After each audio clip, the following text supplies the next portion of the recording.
Hello, hello. Alors, bonjour à tout le monde. Non, aujourd'hui, on est en plein après-midi. Vous savez pas à quel moment tu le regardes. Marianne, moi-même, donc Amandine et Hélène, nous allons vous parler et vous faire une proposition chacune sur la thématique quoi faire quand ça a passé une journée de merde. Et donc, ça nous est tous arrivé. Euh, alors, moi, ma proposition, quand j'ai passé une journée de merde, déjà, je vais me dire une première chose, c'est-à-dire, j'imagine, je rentre chez moi, je me dis, oh là là, j'ai passé une journée de merde. Je vais me dire, bah, en fait, stop, je veux pas de cette journée de merde chez moi. Déjà, première chose, cette journée de merde ne me définit pas, elle décide pas de qui je suis. Et je peux aussi choisir est-ce qu'elle continue à être, à venir avec moi en rentrant chez moi, ou je vais me dire, par exemple, ben, stop, là, qu'est-ce que je veux vraiment? Là, maintenant que je rentre chez moi, qu'est-ce que j'ai envie? Est-ce que j'ai envie de continuer à être stressée, énervée, triste, en colère? Donc, je dis, ben non, moi j'ai envie d'être calme, par exemple, je choisis d'être calme, j'ai très envie d'être calme. Et c'est aussi une façon de se dire que c'est tout à fait possible. Donc, ça peut être un message que j'envoie aussi à mon cerveau. C'est possible que j'ai passé une journée de merde et que je passe une soirée agréable parce que ben, je vais faire des choses qui me plaisent. Et puis peut-être que si j'ai passé vraiment une grosse journée bien pourrie, il y a peut-être des choses que je vais m'accorder de ne pas faire, par exemple, et de les remplacer par des choses agréables. C'est aussi une façon de casser justement tout ce ça a pu générer chez moi cette journée de merde.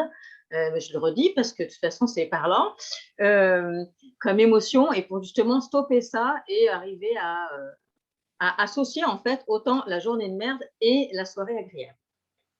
Donc, c'était un peu s'adresser des bonnes intentions vis-à-vis de soi-même et de ne pas rester attaché en fait à cette journée de merde et d'arriver à s'en détacher. Voilà, c'était ma petite proposition pour quoi faire quand tu as passé une journée de merde. Et maintenant, Amandine. Merci Marianne. Oui, c'est une très bonne introduction du coup. Si je passe une journée de merde ou en tout cas une mauvaise journée, c'est vrai qu'il faut profiter le soir et de pas faire la même chose. Alors mon idée pour couper de cette mauvaise journée pour passer une bonne soirée, je reviens toujours à mon corps parce que je sais qu'il va s'exprimer par rapport à cette mauvaise journée. Alors j'essaye déjà de me dire bah, qu'est-ce qui s'est mal passé dans ma journée, mais en gros je mets une émotion dessus et je vais faire quelque chose pour moi de positif le plus tôt possible quand je rentre chez moi. Alors, c'est très simple. Il y a quelque chose que j'ai remarqué il y a 20 ans et qui me faisait beaucoup de bien. Et un jour où justement j'allais sur une période de ma vie où les journées étaient trop remplies, pas bonnes. Qu'est-ce que je pouvais faire le soir pour échapper à tout ça et passer une bonne soirée? Eh bien, c'est simple. Je me remettais au contact du sol. Je trouve que c'est très simple et très magique. On met le tapis, un petit tapis, pas sur le lit. Ça, par contre, j'insiste, on ne fait pas ça sur le canapé ou sur le lit. C'est un tapis pour se remettre au sol, voire même, pourquoi pas, directement sur le sol. Et c'est s'allonger, mais voilà, les jambes écartées, les bras écartés. Il faut laisser de l'espace aux aisselles. C'est très important, il ne faut pas être tout serré comme ça. Et on s'allonge et on laisse le corps se poser. Si par hasard, d'ailleurs, on a une journée où on était sous beaucoup de boue et qu'on a mal aux jambes, bah là, par contre, ce qu'on va faire, c'est qu'on va relever les jambes contre un mur, mais vraiment droit, droit, droit, les fesses contre le mur ou la vitre, selon ce qu'on a.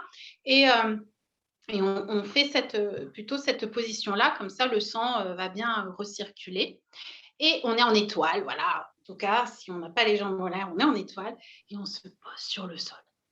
Et là, très simple, on va mettre les mains au niveau des côtes, les deux mains au niveau des côtes en dessous de la poitrine où il y a les côtes flottantes qui arrivent.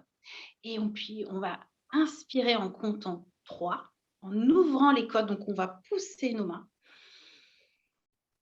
Et on expire 3 fois aussi. On compte 3 à l'inspire, 3 à l'expire dans cette position d'étoile. Et ça va détendre tout le corps, il va bien se poser sur le sol. On va du coup, grâce à la respiration, se détendre et très vite passer de cette journée de merde une relaxation, hein, tout simplement, et toutes nos émotions, elles vont être balayées. Et, et on reprend ce que tu dis, Marianne, on se dit maintenant, je m'invite à passer une bonne soirée. Voilà, on va dans le positif. Voilà, c'est simple, mais vraiment, ça marche super bien de se remettre en bas, au sol. Voilà, c'est mon astuce. Hélène, toi? Merci Amandine. Alors, mon astuce est aussi très simple. Quand on a passé une journée où on s'est bien énervé, où on a plein de tensions en général, hein, on est tout tendu, stressé. On peut commencer par se conditionner, comme dit Marianne, après se poser au sol. Et ensuite, on peut aller se prendre une bonne douche, la plus chaude qu'on puisse supporter. De préférence, on va inclure la tête aussi.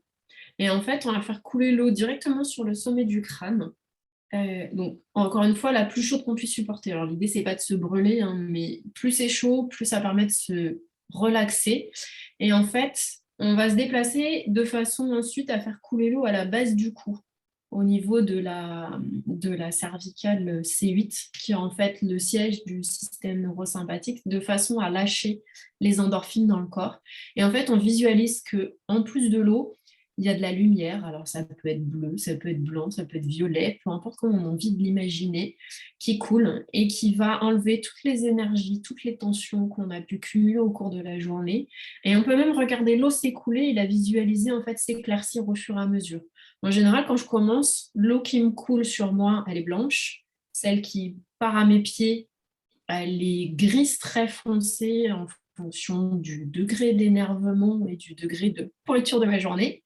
Et en fait, au fur et à mesure que l'eau coule et de l'intention d'être nettoyée, purifiée, rééquilibrée des énergies de la journée par l'eau, et ben l'eau s'éclaircit à mes pieds. Et quand l'eau est aussi claire en haut qu'en bas, et ben c'est que c'est bon, je suis bien détendue. Et d'ailleurs, on sent, il y a un relâchement, on se sent plus posé. Ben après, on peut sortir de la douche et se préparer à passer une super bonne soirée. Voilà, c'est mon astuce quand on a passé une bonne journée bien pourrie. Et ben, ça donne limite envie de passer une journée de merde, tout ça. Presque. Presque, oui. On Presque. n'a pas besoin d'avoir une mauvaise journée. Non, c'est ça qu'on peut faire ces choses-là aussi quand on a passé une bonne journée. Hein. Exactement. Ça Spécifique. permet de revenir à soi et de passer une encore meilleure soirée. C'est ça, tout à fait. Eh bien, merci. Et à très vite pour la suite. Bye. À bientôt.